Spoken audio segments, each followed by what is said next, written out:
नमस्कार। हिंदी एवं अनुवाद विषयक व्याख्यानमाला के अंतर्गत आपका स्वागत है। हम अनुवाद विषयक अनेक आयामों पर, अनुवाद की प्रासंगिकता पर, अनुवाद में उपलब्ध अवसरों पर, अनुवाद के माध्यम से समाज, संस्कृति, राष्ट्र आदि के विकास की संभावनाओं पर चर्चा परिचर्चा कर रहे हैं।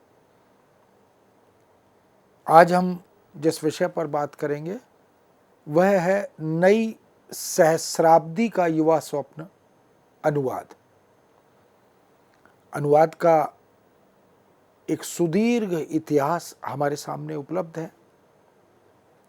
अनेक चुनौतियों, अनेक समस्याओं का सामना करता हुआ अनुवाद अनुशासन आज जिस स्थिति में है, वह युवाओं के लिए रोजी रोटी की दृष्टि से, कामकाज की दृष्टि से, जीविकोपार्जन की दृष्टि से, धनार्जन की दृष्टि से, यश और कीर्ति अर्जित करने की दृष्टि से एक महत्वपूर्ण अनुशासन बन गया है।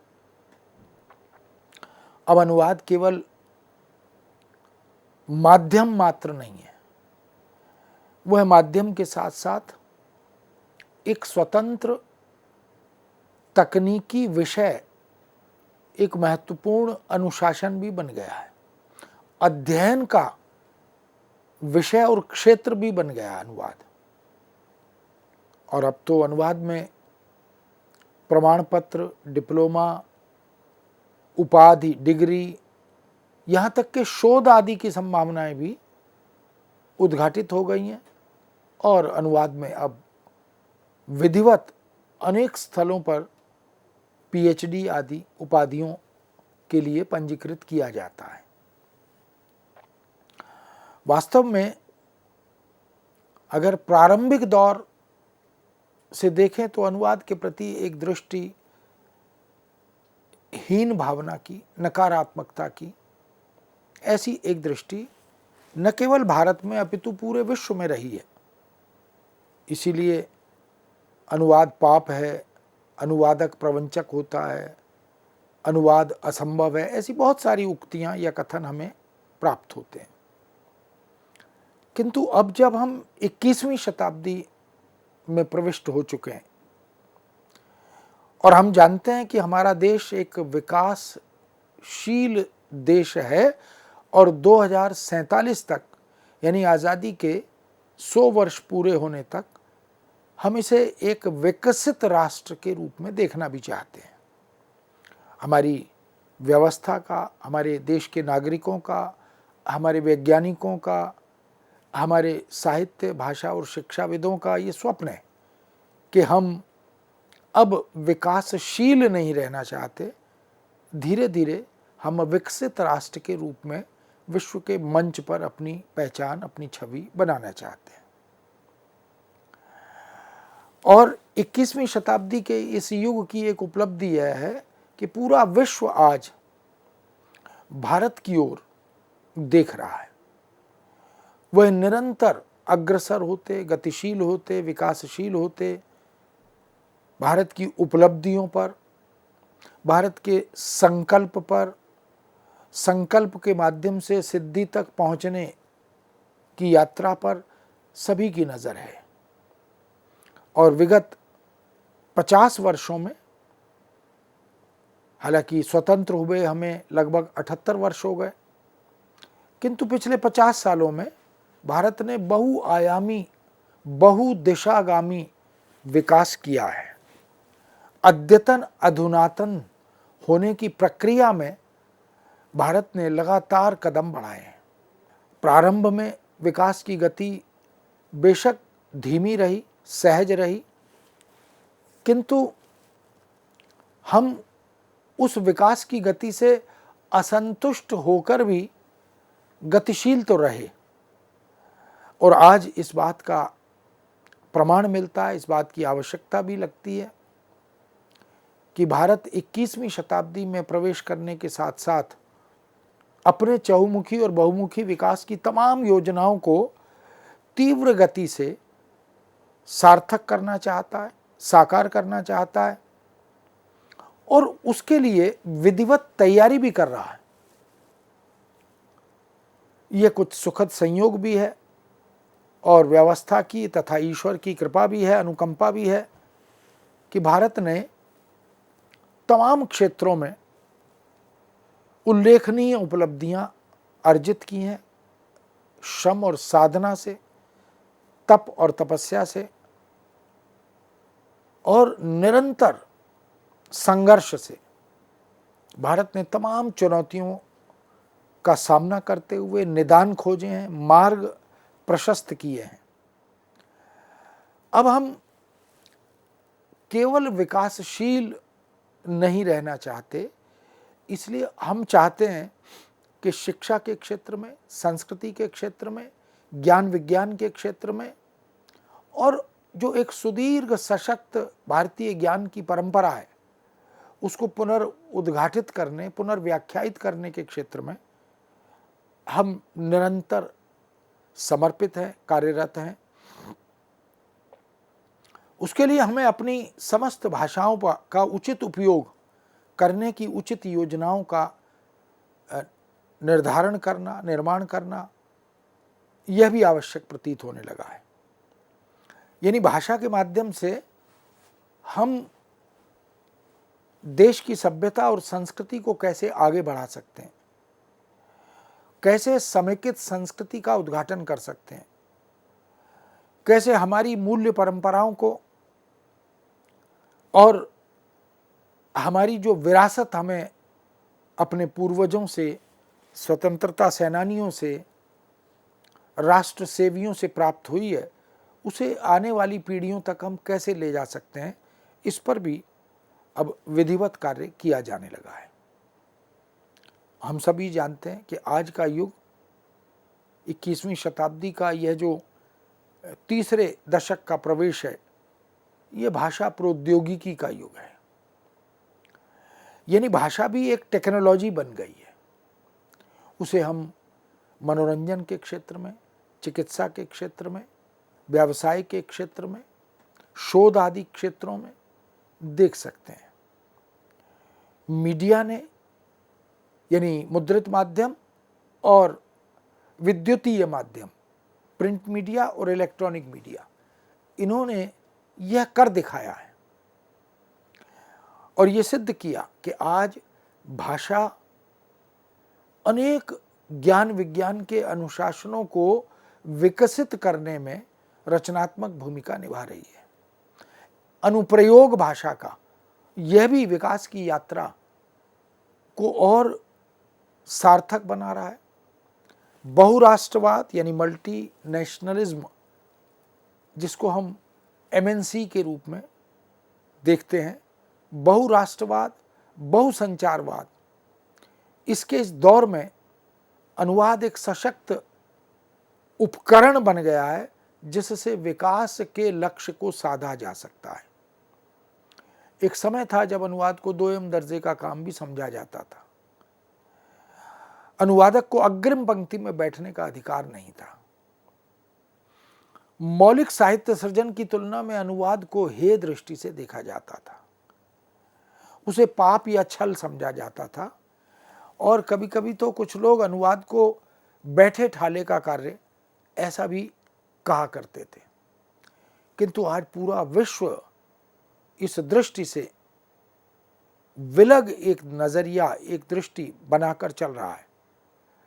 अनुवाद और अनुवादक के प्रति एक मान सम्मान का भाव जागृत हुआ है, क्योंकि यह बात हमारी समझ में आने लगी है कि अनुवादक यदि योग्य हो, गुणी हो, सक्षम हो, समर्थ हो, तो वह अपनी जानकारी वाली भाषाओं के माध्यम से तमाम उन संदर्भों को उद्घाटित कर सकता है जिनको पाठक भाषा के अज्ञानता के कारण ग्रहण नहीं कर पा रहे। अनुवादकों ने विश्व की कालजयी रचनाओं और रचनाकारों को इस तरह से उद्घाटित किया अनुवाद आदि करके अवगत कराया, परिचित कराया, उनकी रचनाओं की शक्ति से जोड़ने का काम किया, यह वास्तव में वर्तमान समय की इस 21वीं शताब्दी की बड़ी उपलब्धि है। अनुवाद और अनुवादक के प्रति यह दृष्टि उसके प्रदेय से, उसके अवदान से ही बदली है। अनुवाद में उसकी मानक प्रक्रिया और अनुवाद की एक सार्थक अभिव्यक्ति, उसने इस दृष्टि को बदला है। यदि भाषाओं का सही, सार्थक, उपयुक्त, संदर्भ सापेक्ष अनुप्रयोग किया जाए, दोहन किया जाए, तो हम समाज, संस्कृति और राष्ट्र को, भाषा और साहित्य को आगे बढ़ा सकते हैं, उसे अद्यतन, अधुनातन बना सकते हैं। हम एक बहुभाषा भाषी देश के नागरिक हैं। भारत में अनेक भाषाएं, उपभाषाएं, बोलियां, उपबोलियां विद्यमान हैं और ये सब दुधारू गाय हैं। इन बोलियों, उपबोलियों या भाषाओं, उपभाषाओं के पास प्रचुर मात्रा में सुदीर्घ इतिहास साहित्य का मिलता है, चिंतन का, मूल्यों का, वैचारिकता का। ये एक लंबी परंपरा इस देश के पास ऋषियों की, मुनियों की, साधुओं की, संतों की, शिक्षकों की, पत्रकारों की, वैज्ञानिकों की, तकनीकी विशेषज्ञों की एक सुदीर्घ परंपरा हमारे पास रही है। इसलिए हम यदि इस दुधारू गाय का दूध निकाल नहीं पा रहे तो दोष गाय का नहीं है, वो हमारा है। इसलिए अनुवाद का यदि रचनात्मक उपयोग हम नहीं कर पाए तो निश्चित अनुवाद का नहीं, ये हमारा दोष है, हमारी कमी है। इसलिए अगर गाय प्रचुर मात्रा में दूध देती है तो उससे आहत होकर भी उसे पुचकारा जाता है। अनुवाद ने अब भाषा के कार्यान्वयन को लेकर बहुत से नए क्षितिज उजागर किए हैं, नई दिशाएं खोली हैं। बहुत से आयाम भारतीय भाषाओं के कार्यान्वयन के माध्यम से अब उभर कर आए हैं। शिक्षा की दुनिया देखें, उच्च शिक्षा की, तकनीकी शिक्षा की, व्यवसाय की दुनिया देखें या आयात निर्यात का संसार देखें, बहुत बड़ी संभावनाएं अब दिख रही हैं। 1652 भाषाओं, उपभाषाओं, बोलियों, उपबोलियों के इस देश में, जो कि 1961 की भाषिक गणना के माध्यम से हमारे सामने आता है, हमने भाषाओं को अपनी उस तरह से ताकत या शक्ति नहीं बनाया जिस तरह से आज की दुनिया भाषा को अपनी शक्ति बना रही है। विकास की, आधुनिकता की, चिंतन की, परंपरा की शक्ति अगर भाषा के माध्यम से प्राप्त होती है तो आने वाली पीढ़ियां, नई पीढ़ी के जो युवा लोग हैं, विद्यार्थी लोग हैं, वो इससे उपकृत हो सकते हैं, लाभान्वित हो सकते हैं। इसलिए हमें हमारी भाषाओं की, चाहे वो मातृभाषा हो, राष्ट्रभाषा हो, संपर्क भाषा हो या अलग अलग राज्यों में प्रयुक्त होने वाली भारत की वो भाषाएं जिनको संविधान की 8वीं अनुसूची में 22 भाषाओं के रूप में रेखांकित किया गया, इसके अतिरिक्त भी अनेक भाषाएं हैं, अनेक बोलियां, उपबोलियां हैं। इन सब को हमें अपनी शक्ति बनाना है। भाषा का वैविध्य हमारी कमजोरी नहीं है। भाषाओं का प्रचुर मात्रा में उपलब्ध होना ये हमारी शक्ति का प्रतीक है, द्योतक है, क्योंकि हर भाषा भाषी, रचनाकार, चिंतक, विचारक उसके माध्यम से कुछ नवीनता, कुछ मौलिकता, कुछ सृजनात्मक कल्पना ये उपलब्ध कराता है। तो भाषाओं के वैविध्य को हमें अपनी शक्ति बनाकर इन्हें और अधिक सशक्त बनाना चाहिए, उसकी आवश्यकता है। दुर्भाग्य ये कि विदेशियों ने हमारे ही देश में अपने व्यवसाय को बढ़ाने के लिए हमारे बाजारों को कब्जाया, उन पर अपना अधिकार जमाया। हमारी भाषाओं का सदुपयोग अपने उत्पाद के विक्रय में, प्रचार प्रसार में उन्होंने भरपूर किया।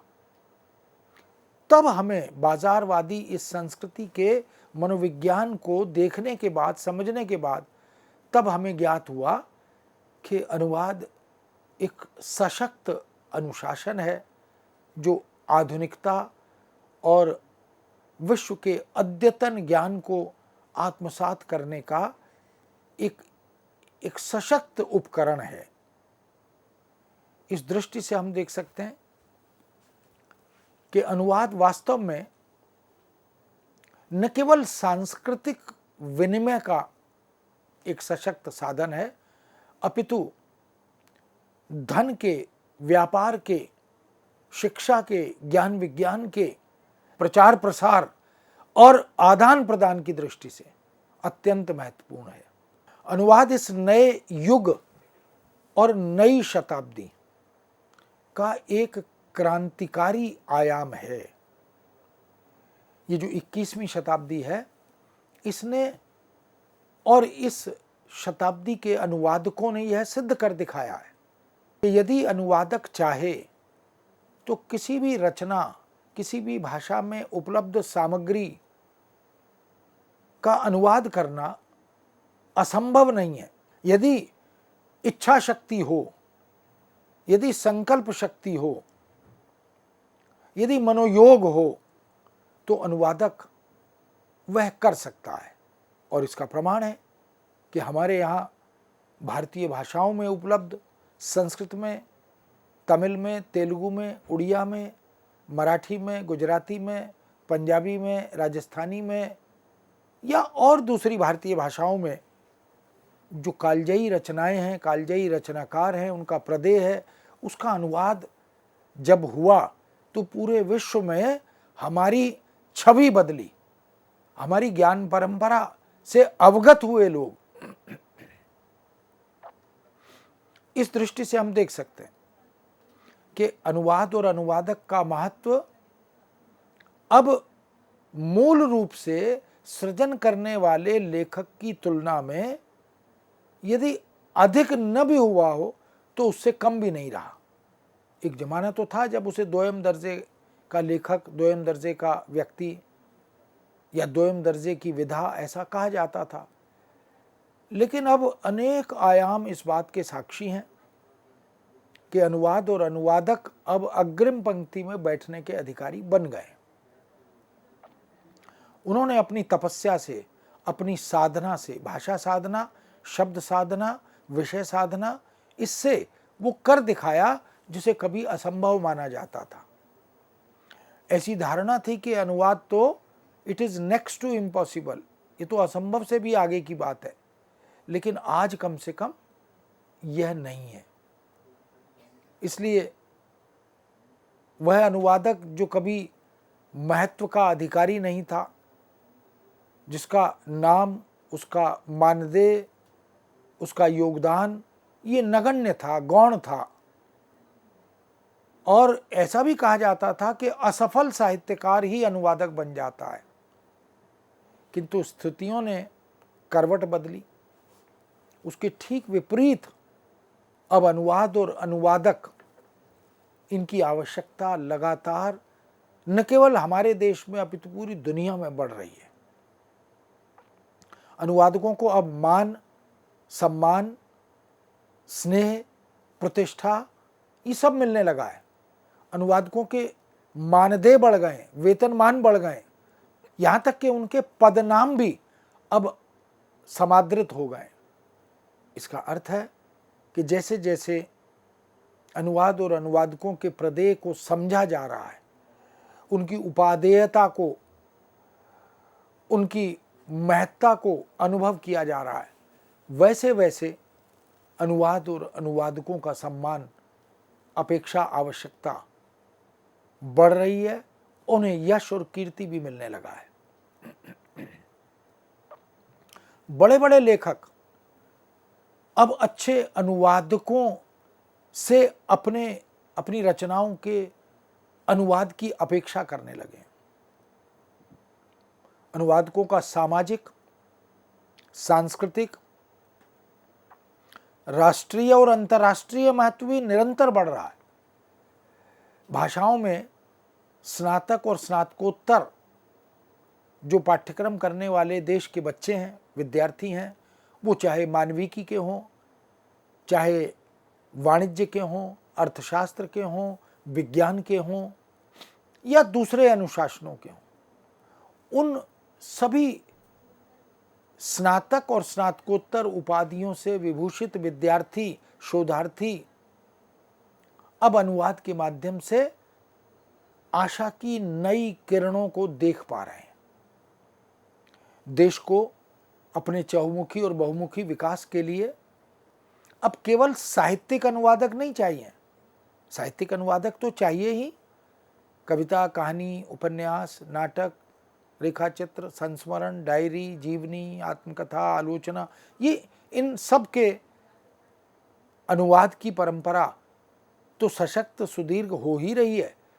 विदेशी भाषाओं से हिंदी और भारतीय भाषाओं में अनुवाद, हिंदी और भारतीय भाषाओं में उपलब्ध इस रचना धर्मिता का दुनिया की अन्य अनेक भाषाओं में अनुवाद, इसकी अपेक्षा, आवश्यकता तो लगातार बढ़ ही रही है। किंतु साहित्य के साथ साथ साहित्येतर क्षेत्रों में, अनुशासनों में भी अब अनुवादकों की आवश्यकता है।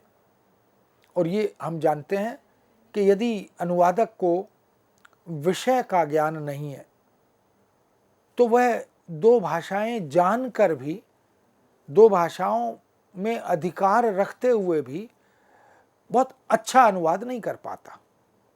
अगर विधि का अनुवाद करना है तो विधि वेत्ता होना जरूरी है।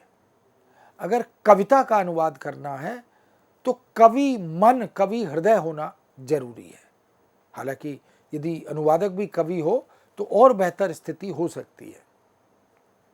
यदि अर्थशास्त्र की जानकारी नहीं है, वाणिज्य का बोध नहीं है, मनोविज्ञान की समझ नहीं है, दर्शन का ज्ञान नहीं है, तो अच्छा अनुवाद नहीं हो सकता। इसलिए स्रोत भाषा और लक्ष्य भाषा मात्र से काम नहीं चलता। हालांकि उन दोनों में आधिकारिक जानकारी और ज्ञान होना भी अत्यंत आवश्यक है,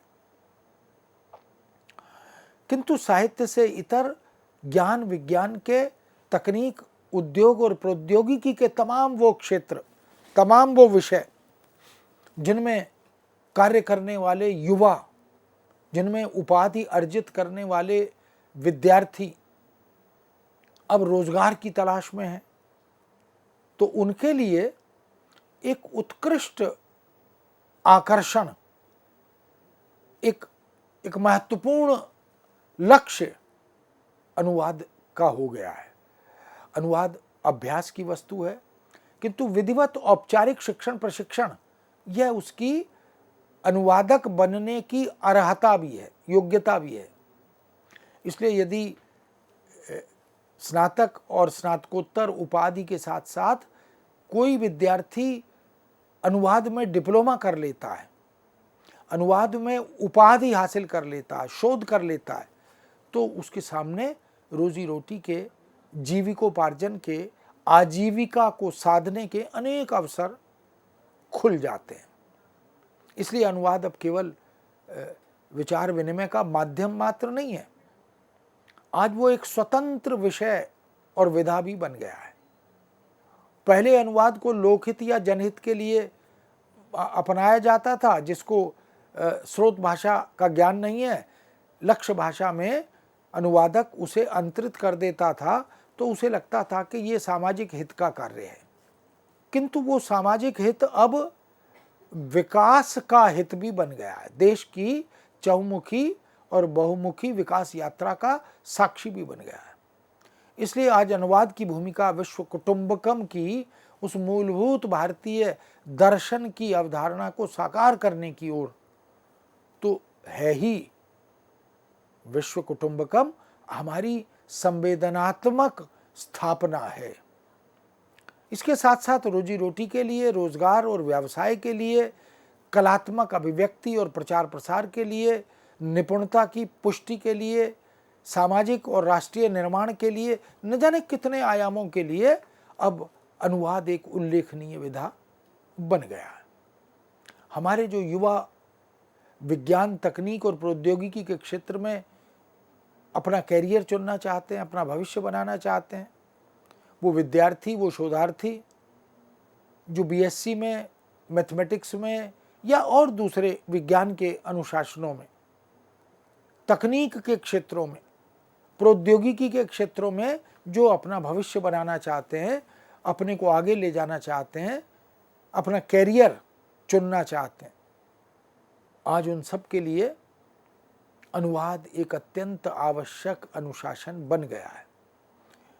जिनके सामने रोजी रोटी के पर्याप्त अवसर नहीं है, यदि वो विषय और भाषा, दो भाषा, स्रोत भाषा और लक्ष्य भाषा दोनों की ज्ञाता हैं और विषय की जानकारी आधिकारिक है, तो ये सब अवसर सम्मानजनक पद प्रतिष्ठा, संतोषजनक जीवन यापन के अवसर, ये सब उनके सामने उपलब्ध हैं।